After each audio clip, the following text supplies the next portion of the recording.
So the book you're reading in order to get a greater understanding of the 1960s is David Farber's The Age of Great Dreams. And Farber argues that the 1960s should be understood within the context of this larger century. So the 20th century, or what many historians call the American century. And the reason why it's called the American century is because at the turn of that century, in 1900, the United States was really still a a country that was trying to be a larger part of the world, trying to be larger part of the international system, trying to be a larger part of the international economic system. And it still in many ways was not necessarily in its infancy, but still trying to grow up. And when you look at the American century and you look at the year 1900 versus just say 1960, it's a very different world by the time you get to 1960. And one of the reasons for this truly is the fact that the United States had become a global superpower, and we'll talk about that in a second. But one of the main things that happens to the United States on a whole in the early 20th century is that mass production and mass consumerism sort of takes hold in the United States. And for individuals who are living in, say, the 20s, the 30s, the 40s, and particularly the 60s, you see consumerism and the idea of buying things and buying goods and eventually buying things on credit becomes a huge part of people's lives. And by the 1950s, this has really skyrocketed. This is really something that's quite important in terms of creating status for yourself. So the effects of consumerism, according to Farber, is really something that's going to influence the 1960s and influence and impact the things that happen in the 1960s. Now, I just mentioned a second ago the idea that the United States had become a global superpower. And in 1898, the United States had first sort of stepped outside of itself rather, and decided to become a part of this larger international system in the sense of going to war with Spain, which was an empire that was starting to basically fall to pieces. And so the United States really saw it as a chance to not only push Spain outside of the idea of imperialism, but to also really be able to get a piece of that imperial pie for themselves. And so you see the United States in 1898 sort of stepping out into the larger world. And then the United States will step out into the larger world in World War I and will actually help after a great while of waiting to get into the war, will finally help to allow the Allies to win in World War I. Well, obviously, we know the same thing happens in World War II. But for the United States, by the time we get to World War II, the United States is going to be an economic superpower, or powerhouse, I should say, and the United States is going to be a military powerhouse. And so the United States, by the time we get to the end of World War II, will be one of two superpowers standing, right? We'll have the United States, we'll have the USSR. And so any other major powers in the international system, like, say, Great Britain, have pretty much been pushed to the wayside. So the United States, by the time we hit 1960, is still grappling with the idea of being this global superpower. And according to Farber, this is one of the ways that the 1960s is impacted, is because of this newfound status, and how not only the United States itself, or the government itself, is trying to navigate this, but how human beings in the United States are trying to navigate this new understanding of themselves and this new image. Also, Farber discusses the impact of the rise of media and mass media.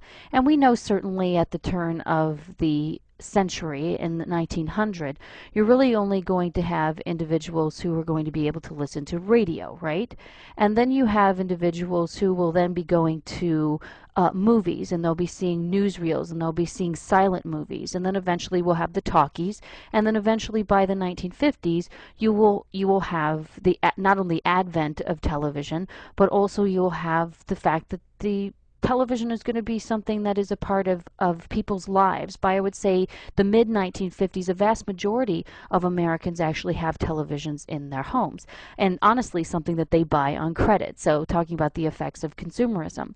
So Farber is suggesting that media and mass media itself, particularly television news networks, that those individuals are going to be people who have a very particular impact on the 1960s, and we're going to talk about that in great depth too. And then also we have what he talks about as the social and socioeconomic promises of the post-Depression era. And as we know, the Depression was a pretty significant period in United States history, and it was something that people who lived through the Depression it really had a major impression and a major influence on them and the way that they lived their lives. It also had a major impact on how their children lived their lives. And this has a great deal to do with the idea that many people will buy into the idea of consumerism, of having things, of being able to show off wealth. And so for Farber, again, this is one of those things that impacts the 1960s, and we'll talk about that a little bit more in a second in terms of how it could impact the 1960s. So he's suggesting that there's a volatility in the 1960s that you certainly already know a great deal about in other studies. And he's suggesting the fact that the reason why there's this volatility is that Americans have an unease between these old values that they have and these new values that they're creating for themselves. And the old values are going to be the first half of the century, right? The idea of having a strong work ethic, having significant character, an American character, having delayed gratification, so sort of pushing off the idea of buying that new washing machine until you saved enough money for it, right? Work hard, save money, and then you'll be able to buy it. Or this idea of personal discipline, right? That you work hard, you go to work every day, particularly for men, obviously, in this period. You go, you make the money, you come home, you save the money, and then maybe you can make a better life for your family. And so this personal discipline, this idea of being able to not only take care of your family, but to take care of yourself and to illustrate that you have the ability to restrain yourself, right? To not go out there and buy everything that you see, to delay your gratification, to illustrate to your boss and to your family that you have this strong work ethic and you have significant personal character, right? But by the time we get into the 1960s, one of the main things that Farber will see is that there's a great deal of self-expression that's going on. There's a great deal of personal license. And what he means by that is that people have the right and the ability to be who they want to be. And as we know, the idea of this in the 1960s is very different from the idea that we have of this in the 21st century. You obviously couldn't be openly gay in the 1960s. But his point is that a lot of individuals, if they could stay somewhat within the norm and within mainstream society, that they had the ability to be who they wanted to be. He also talks a great deal about the idea of changing lifestyles, and again now immediate gratification. Buy, buy, buy. I want this. I have a credit card. I'm going to use it, right? I have a credit account at a department store. I want this new suit. I want this new dress. I'm going to get it. And so these are very different types of values. And I'm not going to suggest that everyone had the previous values or that everyone has these new ones that he's talking about in the 1960s. But you'll definitely see that there are people who are starting to move toward this. And we'll see younger generations moving toward it as well. So these are some of those main things that he's talking about. So recognize the fact as you're looking through Farber's book and you're reading through it that you understand, this larger context of the 20th century. Reach back into some of your other studies in terms of this. And then also recognize, his understanding of why there's a volatility in the 1960s. And again, these are his ideas. And the reason why I'm talking to you about this is I want you to recognize the fact that he is writing something that he has researched, that he has studied, and that these are his conclusions, and they don't necessarily have to be yours, but there's something that can inform your conclusions.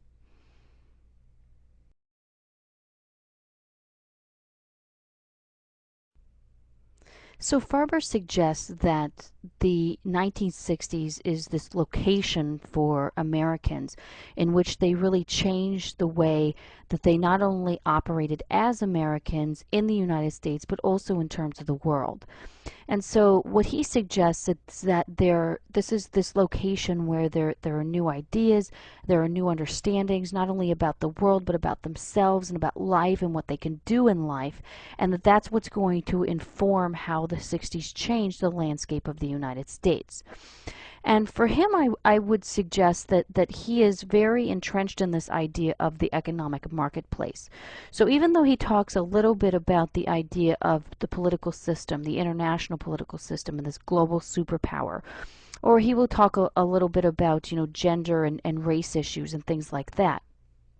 But his main suggestion here is that consumerism and the fact that people have choices in their lives in terms of consumerism, that they can buy this or they can buy that, and like I mentioned, they then have credit, so then they can go and buy the things that they want as opposed to the things that they need. And then we're going to see in the 1950s also that people start buying homes for themselves, and they start living in suburban areas. And you're going to see that people's lives are very much wrapped up in economics. So for him, his understanding of this is, and it's an interesting concept, is that in the economic marketplace, Americans have a great deal of choice. So why don't they have a great deal of choice in other aspects of their lives? And he's talking about this in terms of particularly politics, but also in terms of, how they choose their lifestyle, how they choose in terms of their rights and whether or not they believe they're getting the rights that they deserve. It also forces them in terms of this idea or this location that I suggest in terms of this location of an economic marketplace, that he's really suggesting that having choices makes Americans start questioning things. If they have choices in terms of, what kind of clothing they buy, if they have choices in terms of food, if they have choices in terms of housing, if they have all of these choices, then why don't they have these choices in other aspects of their life? Again, like I said, lifestyle and things like that. But for him, it really is this idea of authority figures and questioning authority figures. And this is where it's a novel concept. The idea that this economic marketplace and these choices that Americans have then funnel into the political system. And they start questioning their leaders. They start questioning authority figures. They question everything around them. And this is one of the main basic ideas of the 1960s, is that people, by the time you get to the mid and certainly the late 1960s, there are a plethora of people who are questioning the world around them. They're questioning their government. They're questioning their country. They're questioning the ideals of their country. They're questioning the values of their country. And so this questioning, according to him, is stemming from that earlier issue in the 20th century where Americans start getting the right as consumers to choose. And so they've now just transferred it to the political system. And I think that's a very interesting concept. And that's one of the reasons why I chose this book for all of you, because when you're teaching something as complex as the 1960s, it's very difficult to pinpoint why there was such a social and cultural upheaval in terms of the landscape. And he comes up with this really interesting novel idea, and this truly is his thesis in this book. So I want you guys to be able to understand that, again, this is his argument about the 1960s. But let me tell you, in terms of studying this is one of the more interesting ones. Again, it really puts everything into a very particular perspective that historians have been trying for a very long time now, years, to figure out what it is that happened in the 1960s that sort of blew everything apart, that changed everything. And I think he's hit on a very, very interesting idea.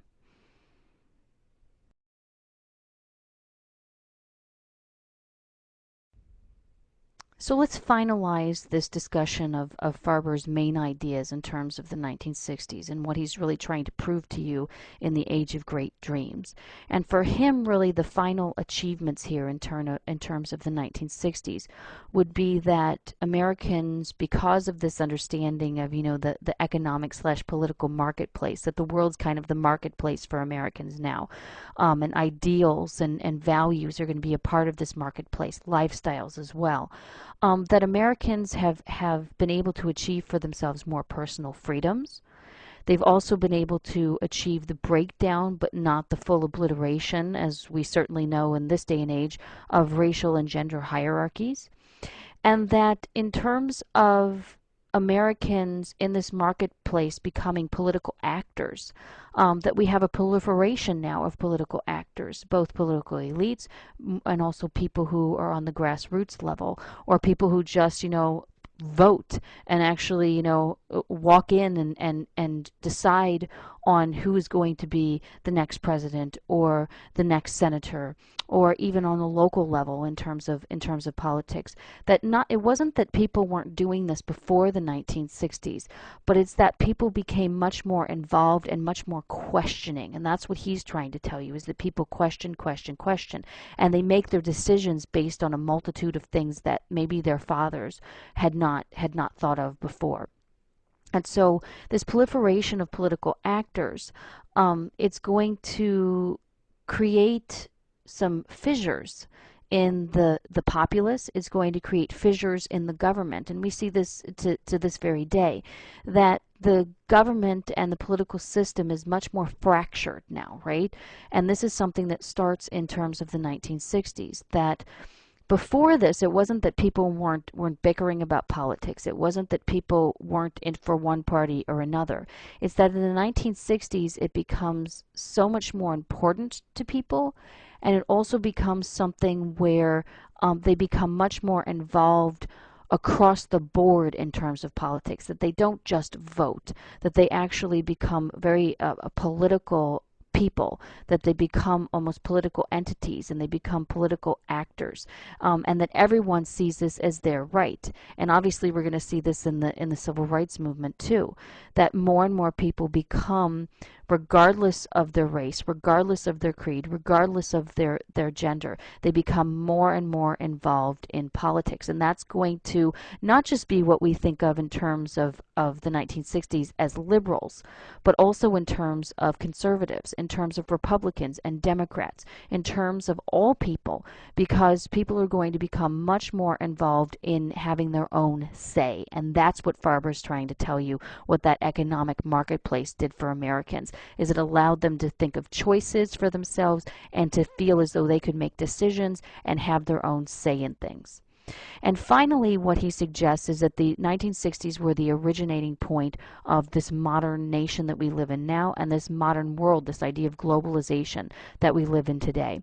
And he recognizes, this is the age of great dreams. And what happens is that many people discuss these dreams of the 1960s, of personal freedom, of full equality for all, basic human rights for everyone.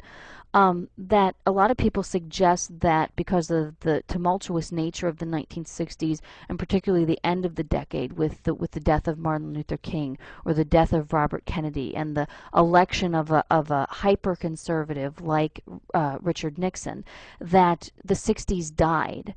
And what Farber is going to suggest to you, and what I will suggest to you throughout the course, is that the 60s don't die, and that there are many things that happen in the 60s in terms of, again, this marketplace of ideas, this marketplace in terms of choices, in terms of personal freedom, in terms of being able to live your life the way that you want to, that this is something that we can not only push into the 1990s, where we see all of these issues bubble up once again, but we can certainly see it now in the 21st century.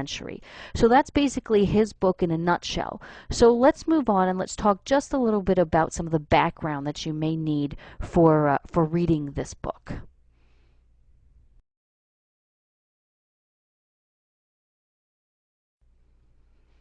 So what I will suggest to you is that the 1950s and the 1960s were dichotomous decades, that they were very, very different.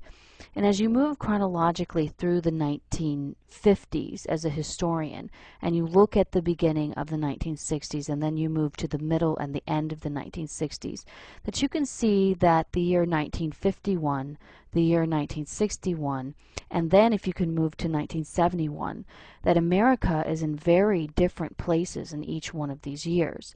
And in 1951, America is moving into the idea of suburbia and living in suburbia and having a nice, stable life with, a house and a white picket fence and all of those things.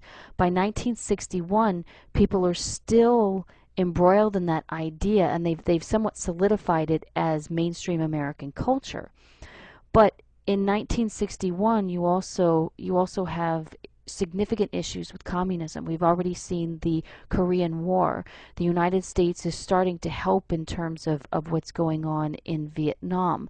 So they have military advisors in Vietnam. And then by the time you fast forward to 1971, you've had the death of a president. You've had the killing of a presidential candidate. You've had the killing of a civil rights activist, and you've had riots in the streets. You've had protests on American college campuses across the board. And by the time you get to 1971, these things are starting to die down because they somewhat turn inward by 1971. And so they start recognizing just how tumultuous and how chaotic the 1960s were. And so things die down quite a bit by the time you get to 1971. As I suggest, throughout the 1970s, the 1980s, and then into the 1990s, people are still working on these issues. It's not just in your face the way it was in the 1960s. So very different decades that we're talking about here. But we talked about the idea of consumerism, and I kind of belabored the point before, but mass consumerism is something that's going to be solidified in the 1950s. And mass production for the United States was something that began in the late 19th century and then came around with a vengeance by the time we get to 1910 and then the 1920s. And then we see the stock market crash, and then we see the economic depression. But during the economic depression, the United States government and the American military are working on the creation of equipment for the next World War. And so production in terms of military production is going to be on the rise during that interwar period and even during the Great Depression. And so we're going to see that the idea, even though people don't have money in their pockets, the idea of consumerism, mass production issues are still going to be there. And by the time we get through with World War II, the American public is going to just envelop itself right back into what it was thinking about before the economic depression, and that is buy, buy, buy. What good is having mass production in the United States if we're not going to use it? And so Americans start buying many things. We talked about washing machines in terms of the late 19th century, early 20th century. But there's going to be great new technology in terms of appliances in the kitchen and in the laundry room. And women are going to be buying vacuums, and the television is going to be bought. And people are going to buy cars, and they're not just going to buy a car that's reliable, but they're going to buy the newest style of a car, that they're taken in by advertisements and mass media. And so mass consumerism is going to be something that is almost uncontrollable by the time you get through the 1950s, and then by the time you get to 1960. Suburban living is going to be what reigns supreme, and I have a question mark here because suburban living is only for a particular set of people in the United States, middle class and white. So suburban living is going to be the mainstream understanding of how Americans should live. But the majority of Americans are not living like this. However, the majority of Americans are buying into the idea of suburban living. So buying TVs, buying new furniture, buying new appliances for the house, getting credit cards, going to the department store, being able to buy things for themselves. So the idea of suburban living is going to reign supreme. So we see that Farber's understanding of and this thesis that he has about this economic marketplace and choices is really going to be something that's very important to people by the time we hit 1960, 1961. We'll also see that in the 1950s, politics is going to become very international for Americans. So politics before was something that we talked about in terms of the nation, in terms of electing people on a local level, electing your representatives to Congress, and then electing a president. We didn't talk a lot about foreign policy, but after 1945, when the United States becomes this enormous superpower, almost everything that Americans talk about in terms of politics becomes something that can tie into foreign policy. That has to do with the fact that there are only two superpowers. This has to do with the fact that a nuclear warfare is a possibility. This has to do with the fact that the United States has become such an international power that it's called in to help in certain situations, or it interjects itself in certain situations, say the Korean War.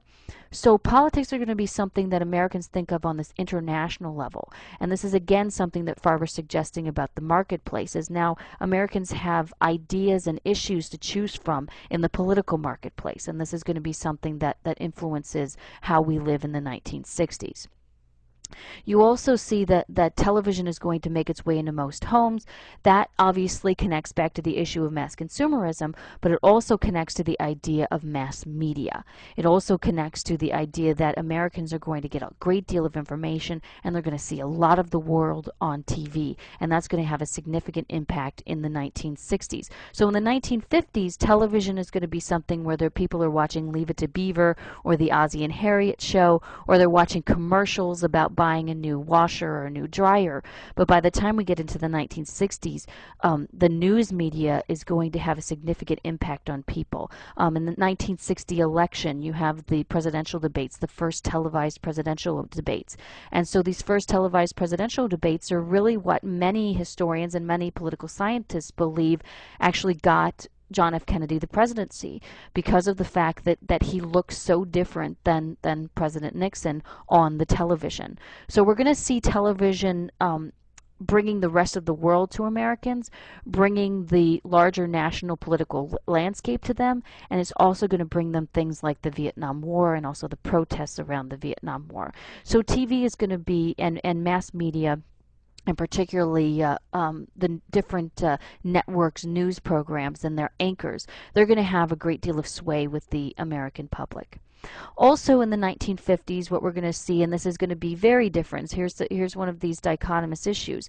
In the 1950s, gender and race are considered to be stable. And I say whatever that means because obviously, as we well know, in the 1950s, being a woman meant, staying in your home, being a housewife. If you worked outside of the home, if you happened to be single, it was just to work until you got married. And then when you were married, if you happened to work outside of the home, maybe you were a maid or something like that, that you really didn't have a career, and it really was supposed to be that you were home with your children and taking care of them. So it's a very idyllic sort of family-oriented environment, right? Same in terms of race. I talked about this idea of suburban living for everyone. And suburban living is going to be something that is out of the reach of African Americans because they are not allowed to live in white communities. But again, they do sort of grab onto the lifestyle of suburbia, buying things for themselves. But you can see that race and gender are quite stable in the sense of what they used to be in the 40s and the 30s and back. But once you get to the 1960s, race and gender are going to be things, and I mentioned this, what Farber says, that they're going to be things that, even though those hierarchies are still there, they're broken down considerably. The women's movement really takes off again, and this is another generation of women's movement. This is another wave of feminism that we see, and there's an earlier one in the late 19th century and early 20th century. But you see that women have very different roles by the late 1960s, and then in the 70s and the 80s, and definitely in the 90s, we're going to see those roles grow and expand. Same thing with African Americans. Their lives in the 1950s, their rights, their abilities to participate in the American political process, their ability to live where they want to live is very different in the 1950s versus what's going on in terms of the 1960s. And they certainly had a long way to go by the end of the 1960s, but in the 70s and the 80s things continue to change, and the 90s things continue to change all the way up until the election of Barack Obama. This is an evolutionary pattern that's going on. And as Farber sees it, and as I see it, and as many other historians see it, that this is an age in the 1960s where these things become possible. And that's why the 1960s are so important. Okay? So again, I'll suggest to you that these are dichotomous decades, very different decades, and I want you to also recognize the fact that the 50s were supposed to be very idyllic, but they were only idyllic for a certain group of people, right? If you were a different socioeconomic status than middle class, if you were a different race, or if you happen to be a single woman, things were very, very different for you.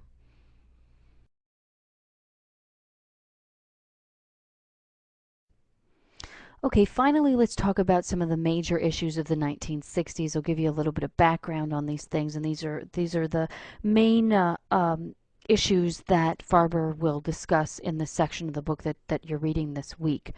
He talks about the Kennedy years, he talks a little bit about the Civil Rights Movement, and then he talks about Vietnam. Um, and the Kennedy years are very interesting. They represent sort of a change in guard in terms of the establishment.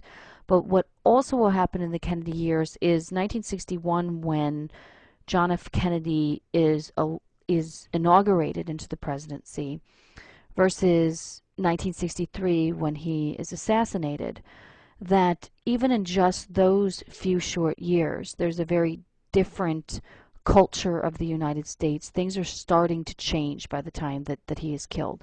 And it is my suggestion that the things are quite accelerated by his death. But I'm jumping the gun here a little bit.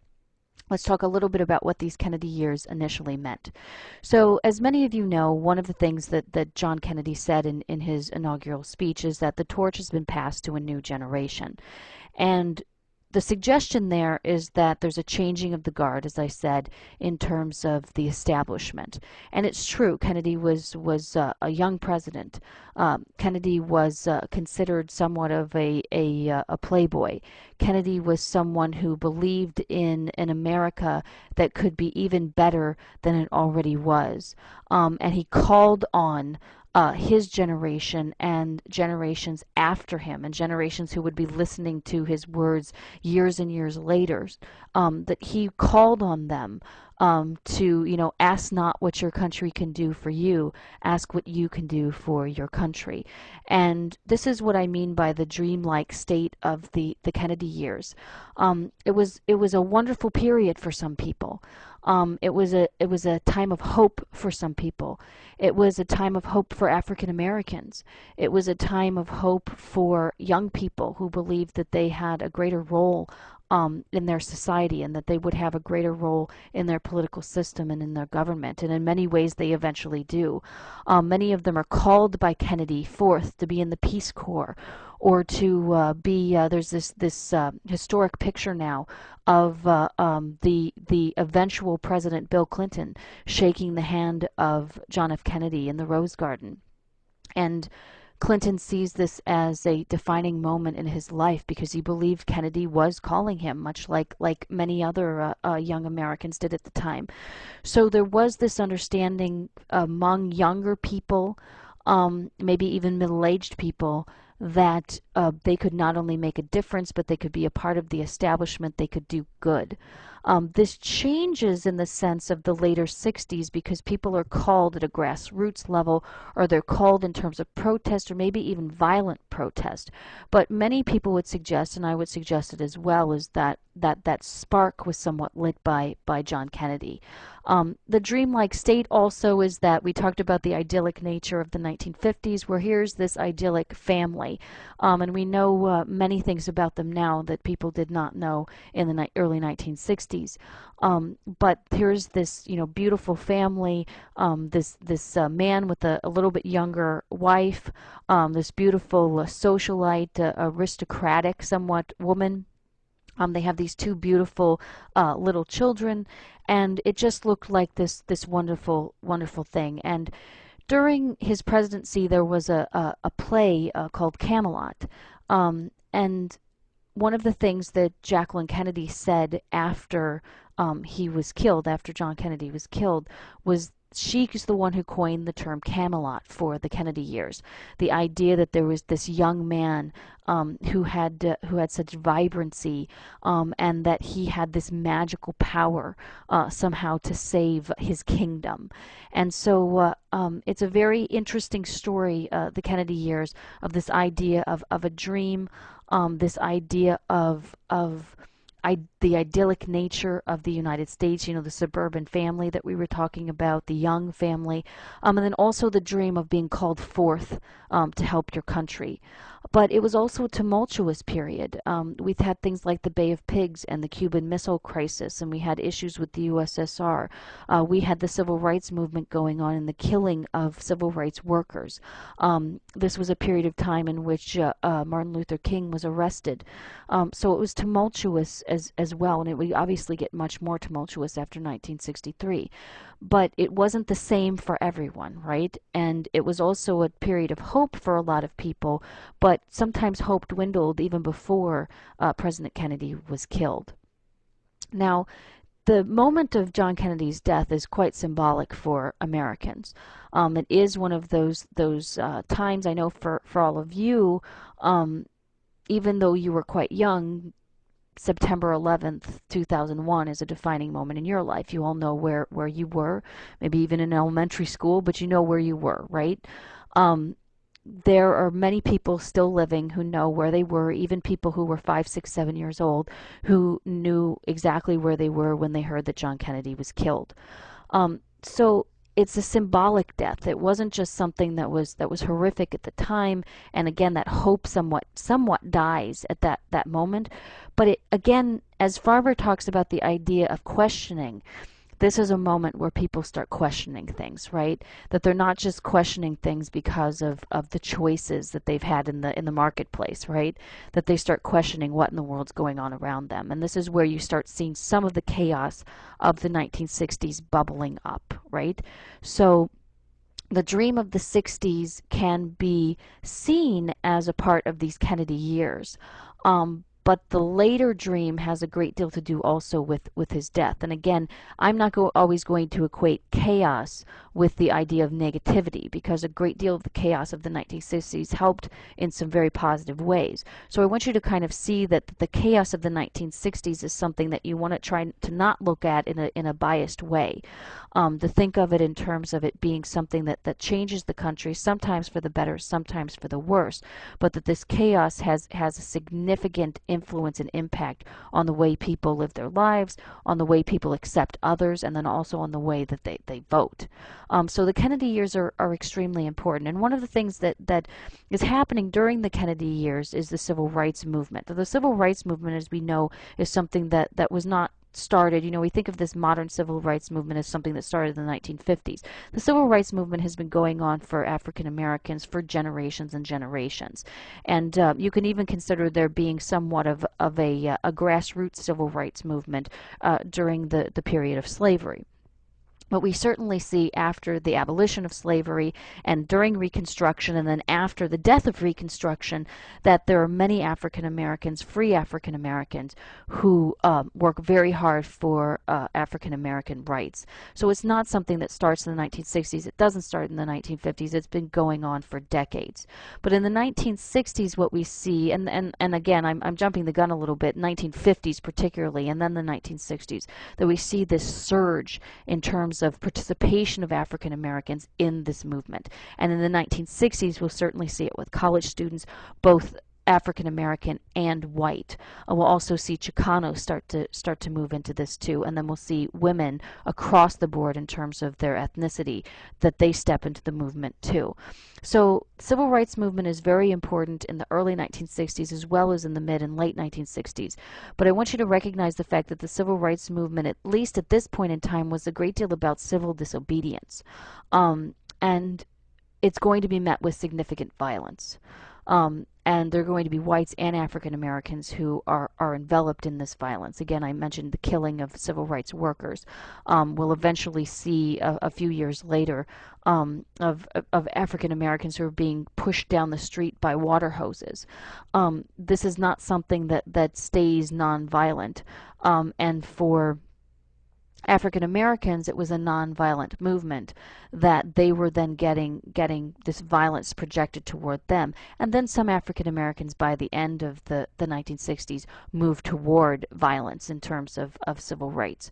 So I want you to recognize that obviously the civil rights movement is going to be extremely important, but recognize it's something that's been going on for a while, and then it just sort of ramps up in the 1950s. And one of the reasons why it does in the 1950s is that many African American men, we talk about the Tuskegee Airmen, many African American men were a part of the American military in World War II. And they were in segregated units. The segregation of the military doesn't occur until 1947. But we see that when many of these men come home, they were off fighting for their country. They come back to the United States and they're treated like crap. And they recognize that and they say to themselves, this is not the way that I want to live in this land that I fought for and these rights that I fought for. And so they create something that's called the Double V campaign. And, you know, it was victory abroad and victory at home as well, and victory for themselves at home. And so this is something that it allows for the civil rights movement to really ramp up in the 1950s and the 1960s. And so we'll be talking about civil rights throughout the course. But this is where we start seeing it bubble up. And then finally we have the Vietnam War. And the United States was involved in the First Indochina War, which runs from 1946 to 1954. And the United States had played somewhat of an advisory role in that war. And that war was about the French colonists trying to be pushed out by the North Vietnamese across the entirety of Vietnam. And so what you see after the end of this First Indochina War is that the North Vietnamese are actually able to push off the yoke of French colonialism. But what the United States does is it doesn't really support the right for self-determination for Vietnam. And one of the reasons why it does that is because of the fact that the North is so significantly involved in communism and has looked to the USSR for help, and it's now considered a satellite of the USSR. And so that's why the United States remains embroiled in Vietnam and doesn't really push for the idea of self-determination for the Vietnamese, that they could have their own independent republic. And this is where we see the split in Vietnam between the North and the South. And the United States is going to support the Southern government. It's going to try and defeat the North and Ho Chi Minh and the National Liberation Front. And as we know, the United States does not defeat the National Liberation Front. But in these early years of the 1960s, the United States again recognized that they've been there for a while in terms of this advisory role. And this advisory role is going to ramp up in the early 1960s. And by 1964, 1965, we're going to see significant bombings, and then we're also going to see boots on the ground in terms of Vietnam. And we know Vietnam to be one of the significant issues of the 1960s. But in this first part of the 1960s, it's really something that is sort of a blip on the screen in terms of the American public. It's not something that is really significantly a part of their lives. And it will become a significant part of their lives because of the draft, and it will also become a significant part of their lives because of the media and being able to see what's going on. There are going to be significant changes in terms of Vietnam after Kennedy's death, and Lyndon Johnson is the president of the United States, and Johnson is the president who ramps up the war. So these are the major issues that you're going to be looking at in terms of Farber's book. So I hope this has been helpful in the sense that we've talked about Farber's main conclusions in terms of his book, and you want to know what an author's conclusions are at the beginning when you start reading, and that's the reason for reading the introduction and recognizing what it is that he's trying to prove to you. And he'll tell you more conclusions as you go along through the book, and he'll tell you more at the very end. But these are the main things that he'll be talking about, and I hope some of this background here was helpful for you as well.